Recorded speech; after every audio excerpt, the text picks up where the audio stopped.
гэдэг маань зэвснийх нь орцсон сайжирсан, арай бүдүүн болсон гэсэн. Чанар нь сайжирсан гэсэн. Категори 5 хувьд. За FX бол нөгөө fiber 2 арис.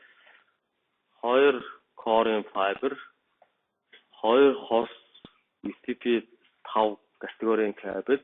За T4 нь болохоор категори 3-ыг ашиглаж болно. Категори 3-ын UTP жоохон чанарын хувьд муу кабель гэсэн үг шүү дээ.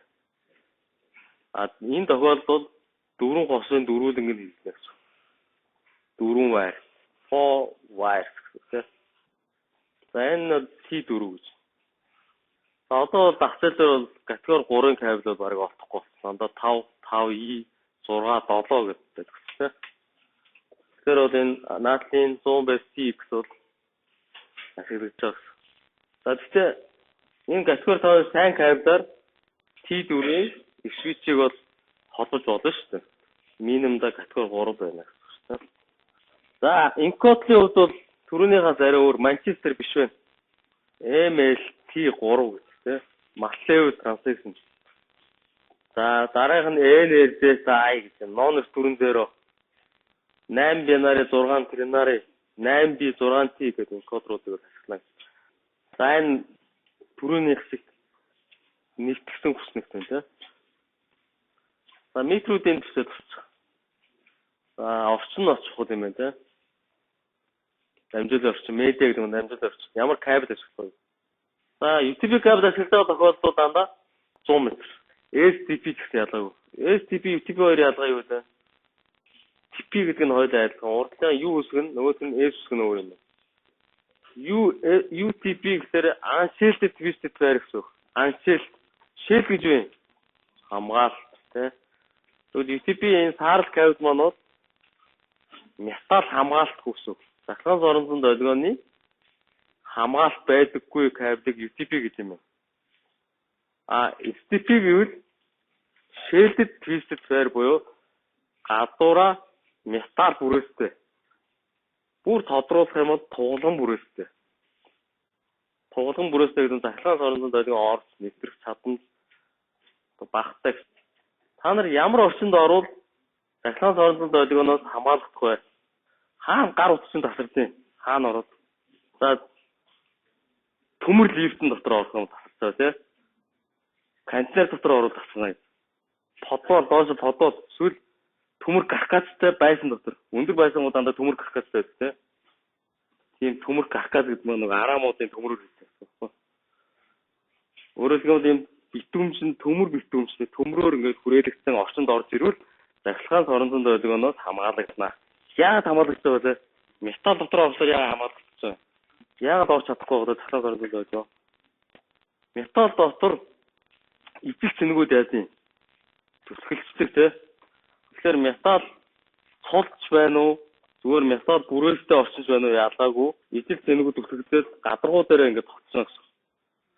Захлын соронзон долгион ороод ирэхээр нөгөө чинь бөөмлөг байгаа шүү дээ.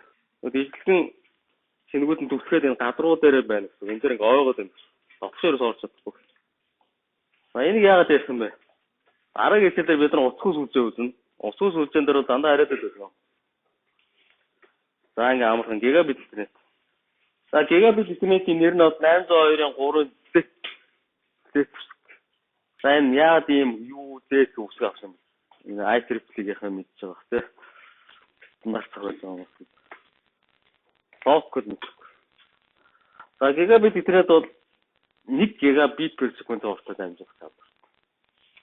За одоо хүн төрөлхтөн бол гигабит интернет рүү шилжиж байгаа.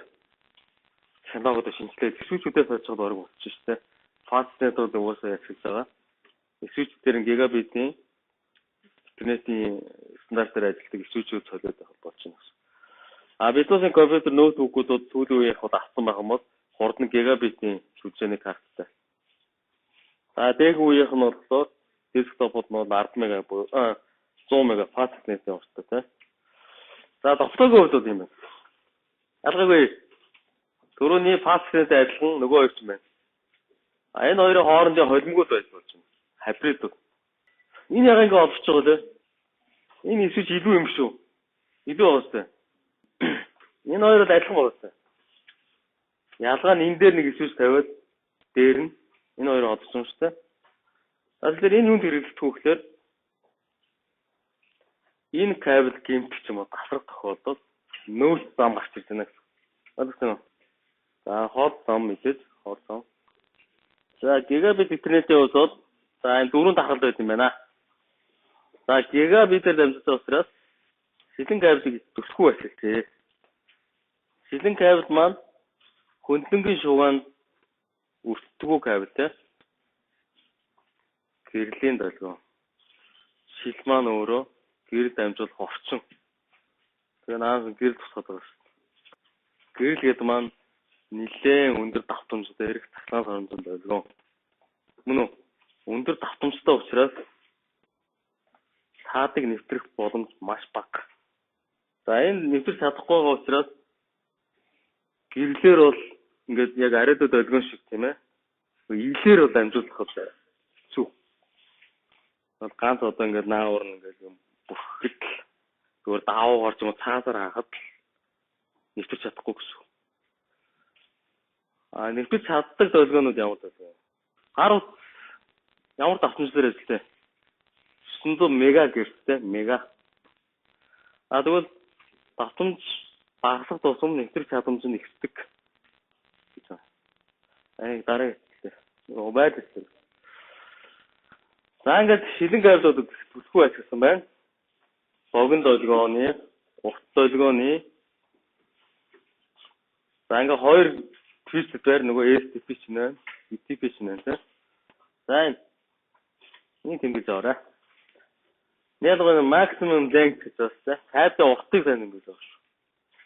STP-г дараа 1000 BCX STP-г 25 м. Нэг өрөөнд бол ашиглаж болж байна санаа. За категори 5-ынхаа UTP бол нөгөө 100 м. За non recurring zero-гийн нөгөө кодлууд 4D PAM pulse amplitude modulation. Яг энэ яг шуман код модлууд нэг өгдлийн холбоо, өгдөл амжуулах хөнгөлөлт гэдэг юм хичээл дээр бол үүсдэг тийм. Яг одоо биднес маань яг нөгөө сүлжээний инженер болохгүй учраас яг энэ код яг мэрэгжлийн одоо гүнзгий орсон зүйлүүд бол хэрэггүй. Годны хэрэглээ тал руугаа очих юм. За энэ стандарт ашиглах тохиолдолд хоёр төгсгөлийн төхөөрөмжийн хоорондох максимум зай чухал байна. Ямар кабель дамжуулан орсныг ашигладаг тэр нь чухал байна. Хурдан чухал байна гэж. Тийм ээ. Software гэдэг нь богино долгионы шил буюу бүдүүн шил. Бүдүүн шил учраас харилцагтай. Ийм учраас 550 м-ээс одоо давдггүй байна. Малтмодын файбер гэж байна. Малтмод. Урт долгион буюу нарийн шил. Тэр үн өсөө явчихдаг байхгүй. Хүний шилэн кабелийн чиний корын диаметр нь хүний өстэй адилхан ийм нарийнх юм байна. Гадуур ингээ харахаар энэ бол шилэн кабелгээд хардаг яг л нөгөө шахлааны кабель шиг хар бүрээстэй юм байгаа шүү тийм үү? Хар. Тастаа үүсэх юм бол корууд нөгөө дотор нь хүний өс шиг ийм мянц одоо юу гэдэг шүрмс монголчууд шүрмс гэдэг ийм урт долгионы гэрлийг дамжуулахын тулд нарийнхан маш нарийнхан хэрэгтэй. Бүр нарийнхан гэсэн. Тэр ийм нарийнхан шилийг гаргахын тулд үн өсөж технологи өндөр технологи хэрэгтэй болсон. Үн өсөж. Тэр орж байгаа орчиндөө хамаатай юм биш. Алтаар хийгээд алтных нь металлын үн биш гэсэн. Жишээл бол хямдхан шүү дээ. Гол нь тэр нарийнхан юм гаргах технологи нь өртөг өндөртэй болчихлоо байхгүй. За ийм нарийнхан шилэн кабель буюу single mode гэж байгаа. AC. Тийм кабелийг ашиглавал 5 км хүртэл амжуулах нэ. За одоо бүр сүүлийн үед бол сайжраад 50 км өдргээл явж гисэн байгаа да. За ингээд 10 гигабит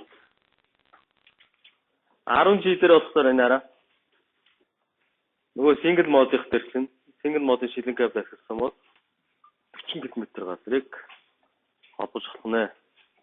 10G-гээр 10 гигаар 40 аймгийн төвөөс хамгийн ойрхон сумын төв бол нэг ойролцоогоор 40-тэй байх тий. За тэгээ дунд нь бол одоо өсгөж тавиад 80 км, 120 км гэх мэтээр ингээд сунгаад явж болно гэсэн. ECB байна уу 10G дээр? За дандаа шилэн кабель. 10G-ийн сүлжээг ихэвчлэн том сүлжээнүүдийг хоорондоо холбоход ашигладаг. Суурин сүлжээнүүд, хотын сүлжээнүүд, твийн сүлжээг хоорондоо холбоход 10G хэсэгдэг. Монгол улсыг дэлхийдээ холбоёг бол 10G-гээр холбоно гэж байна.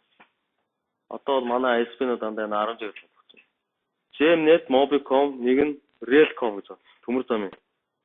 Энэ гурав гадаад ертөнцтэй холбоод холбогддог. Бөөний урсгал А лицензтэй. Бөөний урсгал аваад бусад жижиглэнгийн Б лицензтэй ISP-нуудаа зардаг гэсэн. Б-нүүдийн жишээ жижиглэнгийн хэрэглэх шууд халбагдаж авдаг гэсэн. United ч одоо ISP биш шүү дээ. Univision, Mobinet одоо Mobinet чинь Mobicom руу нэгдсэн. За Skynet гэдэг юм уу те, Ulusnet ингээд та нарын одоо өдөртөм G-Mobile гэдэг өдөртөм хэрэгэлдэг, ашигладаг компаниуд ч нь бэлтэй. Тэднээс бол дөрөвний 3 А-лицензтэй компаниуд бол худалдаж аваад дахин зардаг гэсэн. Амлан зардаг.